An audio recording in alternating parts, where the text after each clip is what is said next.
Are you living with a ghost? Welcome to the podcast, everyone. My name is Daniel, as in Ghost Guide. And this week I thought I'd dive into something pretty near and dear to myself. Now, I've had experiences with this before.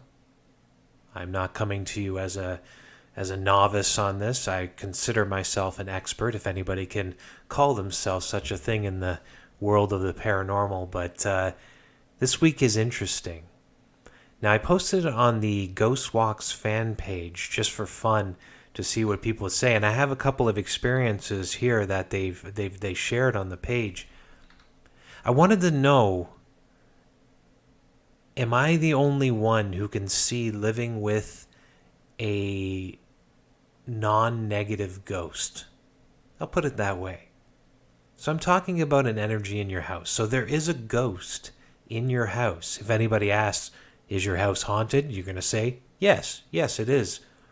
So there's a ghost there, but here's the twist on that story. You're not scared of it. In fact, you see your resident ghost as a member of the family. They're just part of everyday life.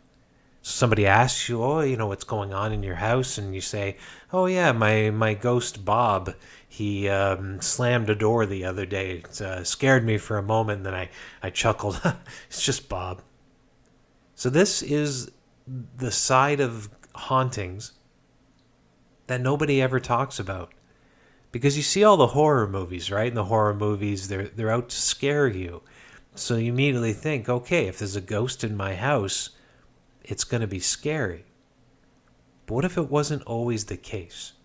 So that's what I wanted to find out. Because I'm not the only one who thinks this way. I know I'm not strange when it comes to that. It sounds strange, but I'm not strange. There are others out there. I've learned over the years this is true. That if they knew a house was haunted, they wouldn't mind living there. As long as they knew that the energy that was in the house wasn't negative, wasn't restless, and wouldn't cause them problems. Now, if you're confused and you're thinking, okay, well, that's interesting, Daniel. That's interesting, but how do I even know that I have a ghost in my house? How do these people, you're going to talk about in a moment, how do they know that their house is haunted?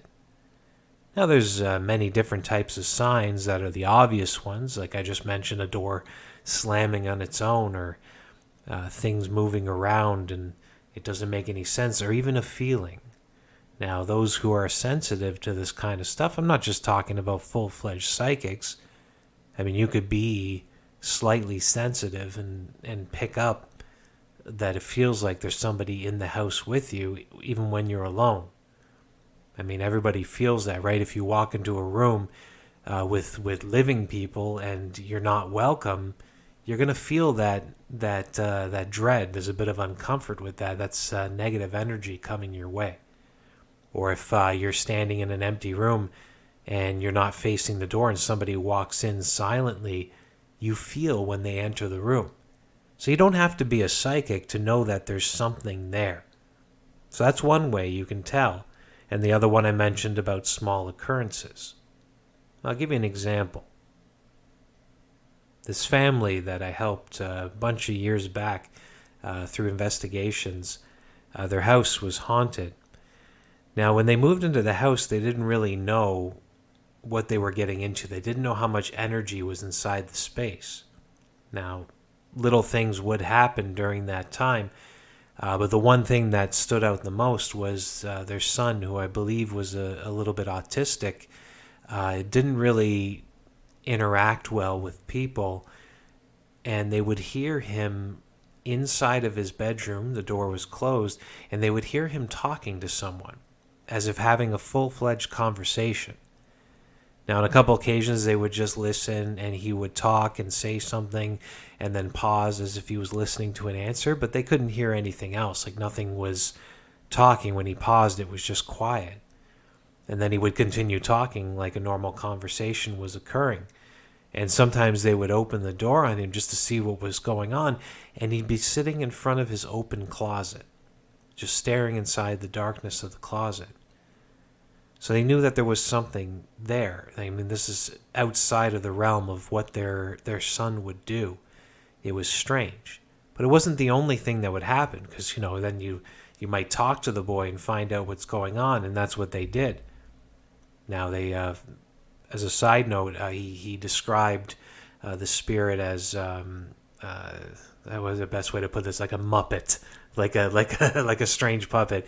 He called the spirit Prickles, and said that it had spikes coming out of its face. Now, for me, that's terrifying, but for the kid, he thought it was something cute, right? And it was almost like this spirit was just trying to not lure him, but it was the spirit of another child, so it was just it wanted the attention. So any way to get this boy's attention was fine. And for some reason, the boy thought that this Prickles character was adorable, so it worked.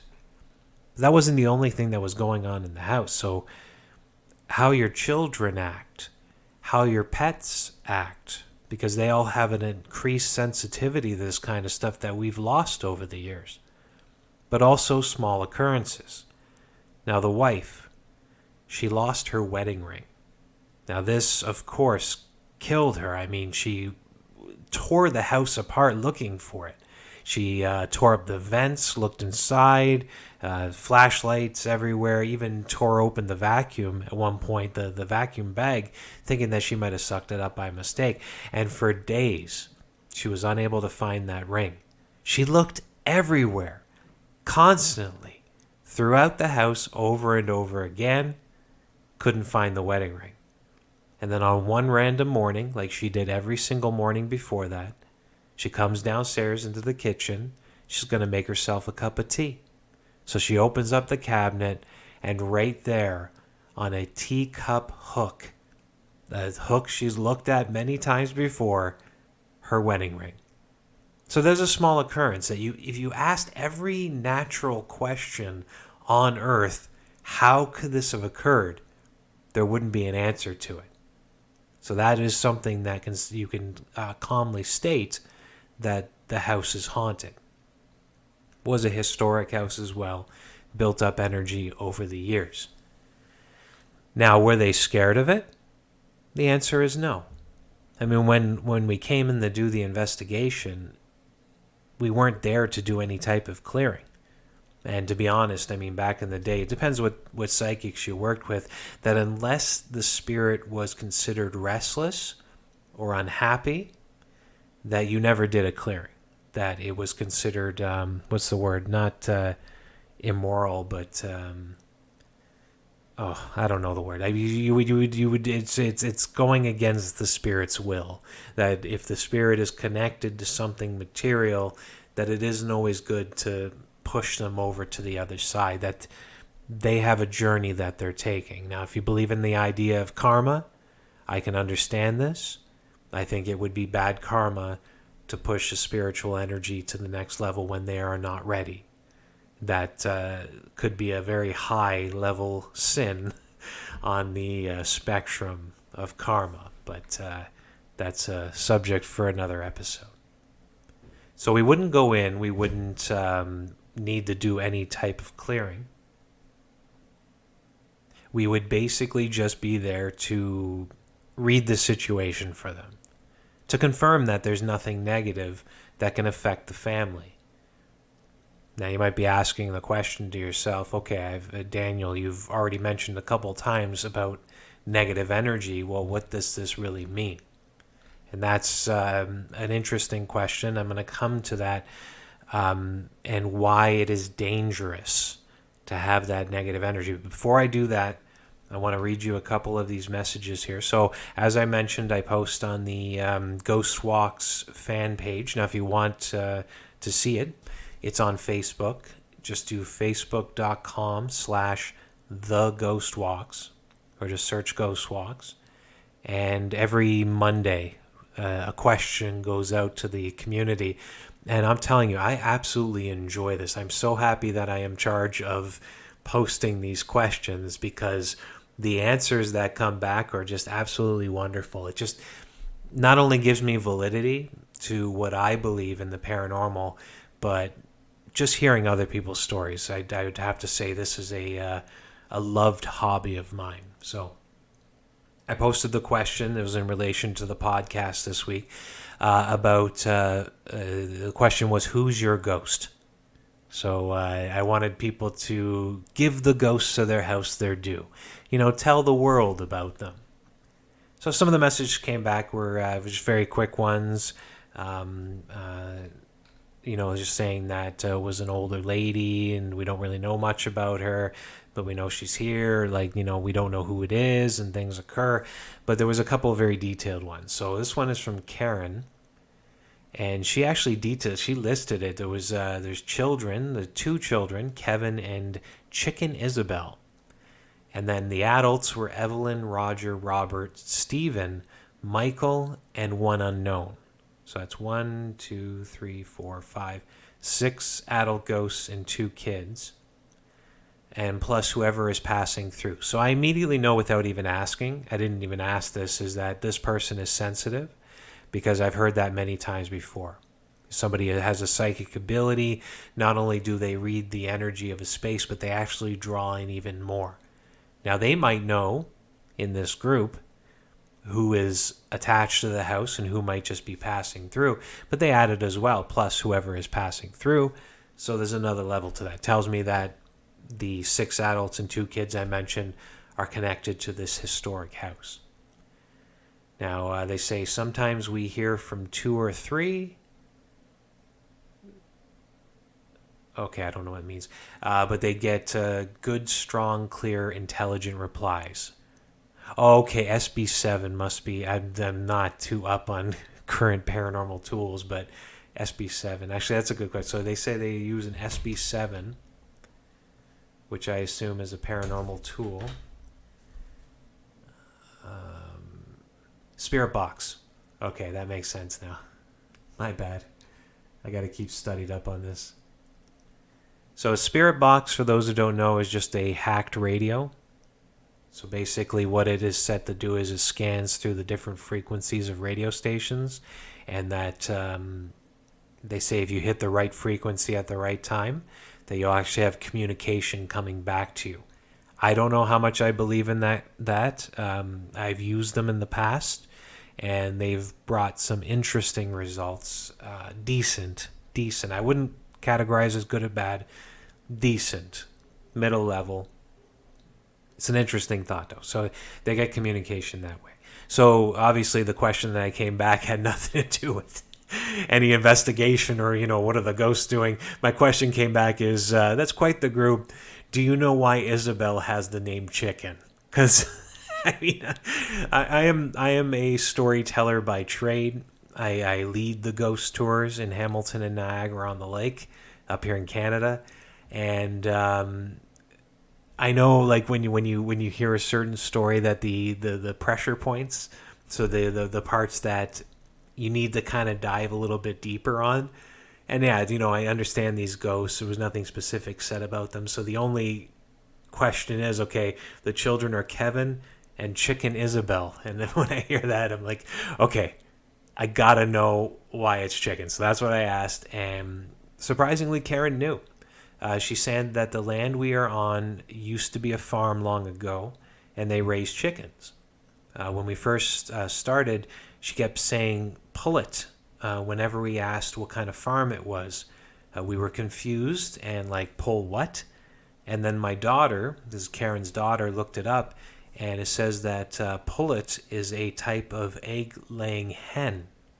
So I'm guessing that, this is Karen again, she's guessing that Isabel must have fed the chickens, or that as well, that chicken was a common nickname that English mothers would sometimes call their children. So there's 2 angles there.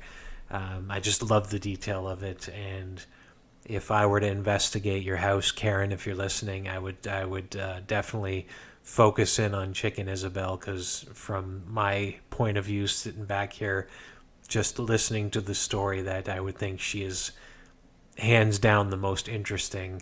And my guess, you could prove me if I'm wrong, but my guess is that she is also one of the most active spirits in the house, just from what you told me.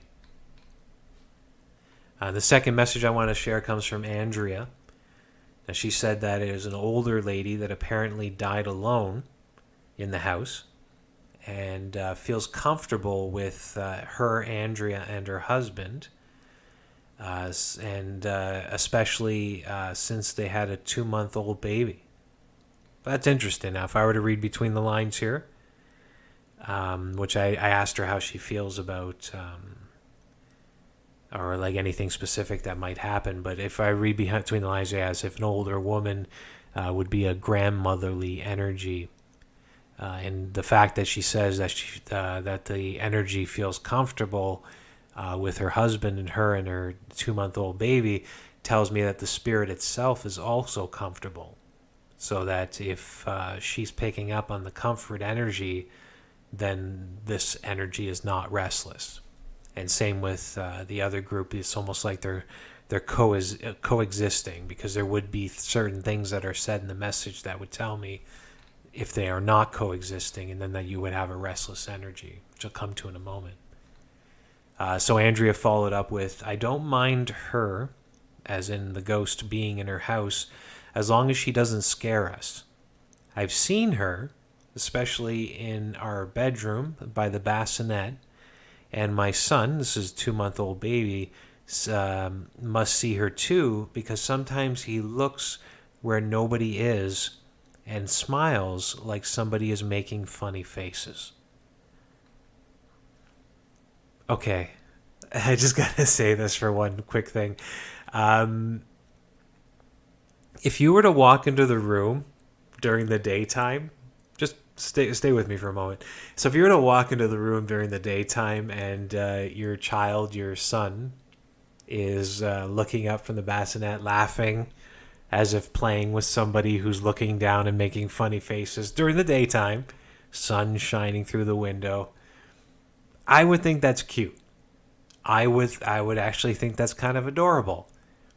However, if I was this kid's father, and the kid was making like giggling and gurgling noises, and I'm like coming inside the room in the middle of the night, let's say 2 a.m., 3 a.m., the witching hour, and it's dark, it's quiet, there's nobody around, and the kid's just there looking up like hee and laughing at somebody's. Okay, there's your difference, right? There's the old saying, nobody likes a clown at midnight. It's a huge difference between in the light of day and at night. So I'm going to say to Andrea, again, if you are listening, that it really is the time of day or night, if that was happening, that I would decide if I wanted to have that energy. So I would assume the nice old lady, she's not trying to scare you. She would keep those moments of playing with your son to the daytime, as not to terrify you, because I find that very terrifying. But thank you, Karen. Thank you, Andrea, for sharing your stories. Again, if anybody wants to keep up on these, I'm always amazed at the responses I get. It's just The Ghost Walks, so facebook.com/The Ghost Walks, and I am in charge of running that page. So I'm open to suggestions. If anybody wants to shoot me a message and suggest something to ask, I'd be open to it. So the one thing I wanted to end this segment on with is I've already mentioned kind of the danger side of having a haunting in your house, that it isn't always all calm and happy. And this is what I tend to kind of deem as restlessness among the spirits. Now, some people might say that this spirit is evil. I try not to. You could question the ideas behind good and evil. These are very loaded words. But I have dealt in situations where the spirit is restless. So let's just leave it at that. And a restless spirit is something that tends to cause issues. Now, if you've ever heard the most extreme haunting stories where there wasn't a type of ridiculousness to it, where danger might occur, It is always surrounding a restless spirit. So I've heard experiences when you might call it a poltergeist. This is a poltergeist, I'm sure everybody knows because the famous movie back in the day that's been remade a few times. But a poltergeist, a noisy spirit, is something that will move things around in a very aggressive and violent way. I've heard stories of things being thrown around and broken. It's almost like the spirit is purposely trying to cause chaos. Now, they're not all poltergeists. Now, restlessness can go on different spectrums from a low restlessness to a high restlessness. Now, high restlessness is that poltergeist. When physical material objects start to move around and get smashed, that is a level of danger that is rare. But when it occurs, it is something to take very seriously. I would never want to be in a house where that is occurring. I don't think anybody would disagree with what I just said. But that is the highest level. And again, I state that is very rare. But what I've heard on very lower levels, medium level, you might feel something when you're like walking down the stairs. I've heard stories of like a thud in the back. They say pushed. I disagree with pushed. I think you might just feel something on your back that could knock you off balance if it's hard enough. But it's not a shove. There's just no possible way that they could physically shove you with the strength of a human body. It's just not something I've ever heard of, and I don't think exists. You can tell me if I'm wrong on that. But I would consider that a medium level. And of course, there's the lower level. But high, medium, low, it doesn't mean that any of these levels are any less of a nuisance or can cause any less of trouble for you and your family. Because on the lowest level, I'm talking about that negative energy I've mentioned throughout. And this is dangerous in a certain sense. Now, it's the same reason that I've given my opinions when it comes to using the Ouija board. That I'm for using the board as a communication tool, but I have strict rules that I follow. And one of them is about not using it in your home. Because this is when you're at your rest, is you want to be able to relax in your home. So when you have a negative energy there that you might not know exists, it can cause you a whole bunch of trouble. And I'm not just talking from the sense that you might feel bad in the evening time before going to bed. You might feel depressed being in certain spaces of the house. But I'm talking about how you interact with your family.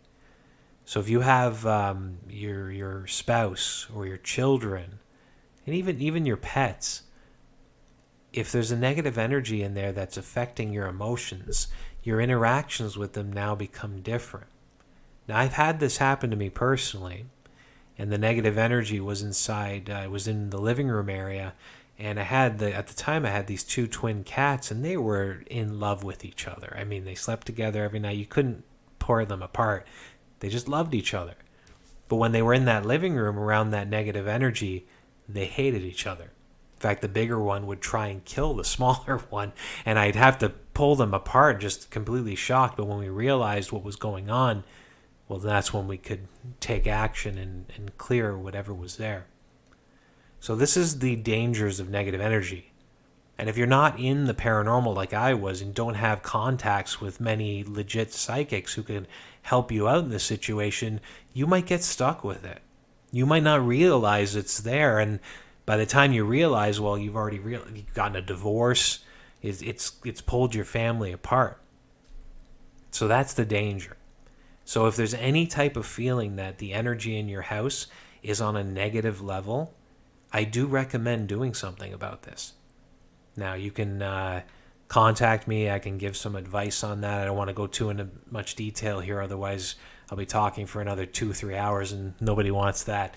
So you can send me an email at ggdaniel@ghostwalks.com if you need any advice on this. But when there's a certain level of restlessness, it is good to take action. And depending on what you believe, if you believe in psychics, they are a good source. If you believe, if you're a religious person, you can get the house blessed. I believe pretty much every religion. I'm not sure about Muslim, but I know other religions do have a certain type of blessing that they can do for houses to keep it calm, and you can do that.